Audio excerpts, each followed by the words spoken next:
بسم اللہ الرحمن الرحیم۔ ناظرین کرام، ماہ رمضان اور قرآن کے عنوان سے محمد عارف امان ایڈوکیٹ سپریم کورٹ آج انشاءاللہ تعالیٰ 20واں روزہ 20ویں پارے کا خلاصہ آپ کے سامنے پیش کیا جائے گا۔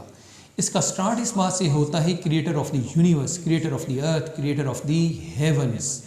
اللہ کریم کی ذات ہے جس نے سب کچھ تخلیق فرمایا ہے۔ اس کے بعد تذکرہ ہوتا ہے نہروں کا، گارڈنز کا، دعوت حق کا، اور فرمایا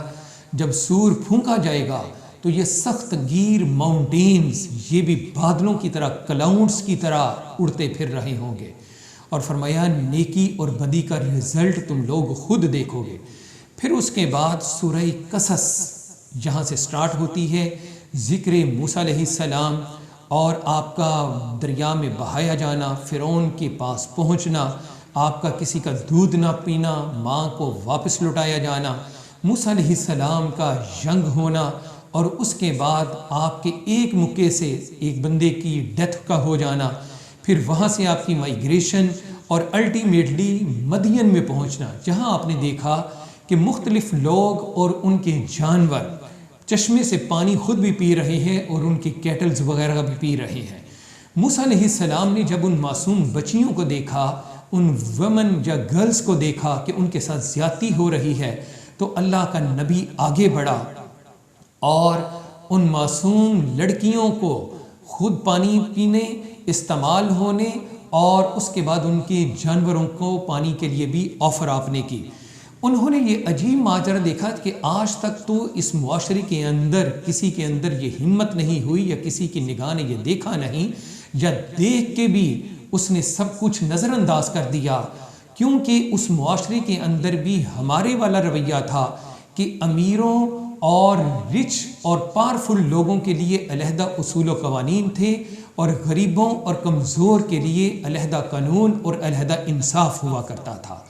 جب اس بات کا تذکرہ انہوں نے اپنے گھر جا کے اپنے والد گرامی حضرت شعیب علیہ السلام سے کیا، تو موسیٰ علیہ السلام کو بلوایا گیا،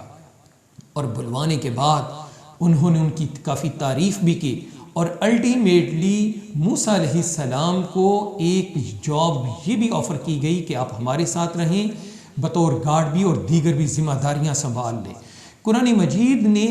کسی گارڈ کی کیا کوالیفیکیشن ہونی چاہیے، اس کی کیا ریکوائرمنٹ ہونی چاہیے، اس بارے میں اسے مینشن فرمایا۔ اس کی دو بیان کی گئی ہیں، ایک یہ ہے کہ اس کا لائل ہونا اور اس کا پاورفل ہونا، یعنی نہ تو وہ ڈرپوک ہو اور نہ ہی کمزور ہو، اور یہ بھی نہ ہو کہ وہ آپ کے ساتھ مخلص نہیں ہے۔ پھر موسیٰ علیہ السلام کی میرج کی بات ہو رہی ہے، ڈاور کی بات ہو رہی ہے۔ آج اگر شادیوں پہ کروڑوں روپے خرچ کرنے والے بھی جب ڈاور کی حق مہر کی بات آتی ہے تو جواب ہوتا ہے جو شرعی حق مہر ہے، مگر یہاں پہ نفی کی جا رہی ہے۔ موسیٰ علیہ السلام کی حضرت شعیب علیہ السلام کی بیٹی کے ساتھ شادی کا حق مہر یہ تھا کہ آپ نے تقریباً 8-10 سال ان کی نوکری، ان کی خدمت اور ان کی جو ایک کام کی رکھوالی تھی وہ اپنی وہ سروسز پوری کی۔ موسیٰ علیہ السلام کی شادی کی جب باری آتی ہے تو ڈاور کا بھی تذکرہ ہوا، اور عام طور پہ شادیوں میں جب سارا لاکھوں کروڑوں روپے خرچ کرنے کے بعد ڈاور کی باری آتی ہے تو کہا جاتا ہے جو شرعی حق مہر ہے وہ فکس فرما دیا جائے، جو بالکل خلاف شریعت، خلاف قانون ہے۔ موسیٰ علیہ السلام کا حق مہر کیا تھا؟ خواتین و حضرات، میں آپ کو بتانا چاہتا ہوں کہ وہ 8-10 سال تسلسل کے ساتھ مشقت تھی جو شعیب علیہ السلام کی خدمت میں انہوں نے گزاری۔ پھر آپ کا وہ آگ کا واقعہ جو بڑا مشہور و معروف ہے، پھر اس کے بعد عصا کا سانپ بننا، پھر اس کے بعد اس پارے میں تذکرہ ہو رہا ہے فرعون کے محل کا، کہ دنیا کے اندر سب سے پہلی کنسٹرکشن اور بلڈنگ ایسی تھی جو بڑی ہائی رائز بلڈنگ تھی، اور دنیا میں اینٹ برک جو فرسٹ ٹائم یوز ہوئی تھی وہ فرعون کے محل کے لیے استعمال اس کا ہوا تھا، جس کی تعمیر کے لیے سینکڑوں نہیں، جس کی تعمیر کے لیے ہزاروں ورکرز نے حصہ لیا تھا، اور فرمایا برائی کا جواب اچھائی کے ساتھ دیا کرو، ولگر گفتگو سے اجتناب کیا کرو۔ شہروں کی تباہی کا ایک سبب یہ بھی بتایا گیا کہ وہ نافرمانیوں کے بنا پہ ہوتا ہے۔ رات کو اللہ کریم نے آرام کے لیے اور دن کو کام کاج بزنس کے لیے بنایا ہے۔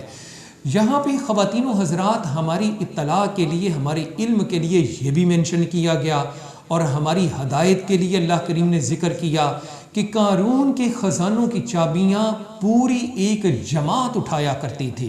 مگر یاد رکھیں کہ قارون کے خلاف بھی آج تک منی لانڈرنگ کا کوئی الزام نہیں، کہ آج ہمارے حکمران پاکستان جیسے ترقی پذیر اور غریب ملک کا ان غریبوں، یتیموں، مسکینوں اور معصوم عوام کے کروڑوں اربوں روپے لوٹ کر جب وہ بیرون ملک غیروں کے پاس لے کے جاتے ہیں تو شرم کی بات ہونی چاہیے کہ تاریخ کا وہ امیر ترین حکمران وہ بھی منی لانڈرنگ جیسے جرم میں کبھی ملوث نہیں تھا۔ اور فرمایا اللہ جس کا چاہے رزق وسیع کر دیتا ہے، لیکن خدا کے رزق وسیع کرنے کا مطلب قطعاً یہ نہیں کہ جو لوگ حرام کما کما کے امیر ہوئے ہیں اللہ نے ان کے رزق میں اضافہ کر دیا ہے، بلکہ خدا تو حلال طریقے سے تمہارے رزق میں اضافہ فرماتا ہے۔ شرک سے روکنے، اللہ کی عبادت کرنے کا حکم۔ اس کے بعد سورۃ العنکبوت کا آغاز کیا جاتا ہے۔ آغاز اس کا حروف مقطعات سے ہوتا ہے اور فرمایا خالی ایمان والا بن جانے سے، جسٹ ٹو سے آئی ایم بلیور، اس سے بات نہیں بنتی بلکہ بات عمل سے ضروری ہے۔ پیرنٹس کے ساتھ حسن سلوک کا حکم۔ آج جو بہت ساری اولاد جن کو پیرنٹس نے اپنی خون پسینے کی کمائی سے گھر، گاڑی، اچھے اسکول، اچھے انسٹیٹیوشنز میں داخلہ، ان کی ضروریات زندگی ایک سیکنڈ سے انہیں پورا کر دیتے ہیں، مگر ماں باپ سے جب وہ بات کرتے ہیں تو کہتے ہیں آپ کو کیا پتا؟ ارے انہیں ہی تو حقیقت کا پتا ہے، تمہیں کچھ نہیں پتا۔ پھر اس کے بعد شرک سے روکا گیا کہ میرے ساتھ کسی کو ایسوسیٹ نہ کرو۔ اور پیرنٹس کی قدر اتنی زیادہ ہونی چاہیے کہ اگر وہ بت خانے میں بھی چلے گئے ہیں تو انہیں واپس لانے کا حکم اولاد کو ہے، لیکن انہیں بت خانے لے جانے کی خواہش کو پورا کرنے کا حکم تمہارے پاس نہیں ہے۔ اور پھر فرمایا اللہ کریم مسلمانوں اور منافقوں کو جزا اوپنلی دے گا۔ پھر حضرت نوح علیہ السلام کا خصوصی طور پہ تذکرہ اس انداز میں بھی کیا جاتا ہے کہ 9.5 سال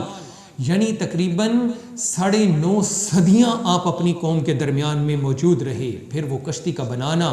جو کشتی میں سوار بلیورز ہو گئے ان سب کا بچ جانا اور باقی قوم کا غرق ہونا۔ پھر لوط علیہ السلام، حضرت ابراہیم، اسحاق، یعقوب، حضرت ہود علیہ السلام، حضرت صالح علیہ السلام اور حضرت شعیب علیہ السلام، اور ان اقوام کا اپنے نبیوں کی باتوں کی نافرمانی کرنا، اور اس کے بعد کس قدر صرف ایک برائی کی وجہ سے، ایک سوشل ایول کی بنا پہ قوموں کو تباہ کر دیا جاتا تھا۔ آج ہمارے اندر وہ ساری کی ساری برائیاں موجود ہیں جو پہلی اقوام میں سے ایک قوم کے پاس ایک برائی ہوا کرتی تھی، لیکن ہمیں اللہ کے عذاب سے، سزا سے ڈرنا چاہیے۔ در حقیقت اللہ کریم ہمیں چھوٹ دے رہا ہے، اگر ہمارے عملوں کو دیکھا جائے تو ہم مستحق ہیں کہ ہمیں ان سے بھی کڑی سزا دی جائے۔ اور اس کے بعد مشرکوں کی اگزامپل ایسے دی جا رہی ہے جیسے مکڑی کا گھر ہو، یعنی بڑا ویک ہو۔ اللہ کریم قرآن مجید میں یہ واقعات اور اگزامپلز اس لیے دیتے ہیں تاکہ ہماری آنکھیں کھل سکیں، اور عقل والوں تم غور کرو اور اپنے آپ کو سیدھے راستے پہ لاؤ۔ اللہ کریم ہمیں عمل کی توفیق عطا فرمائے۔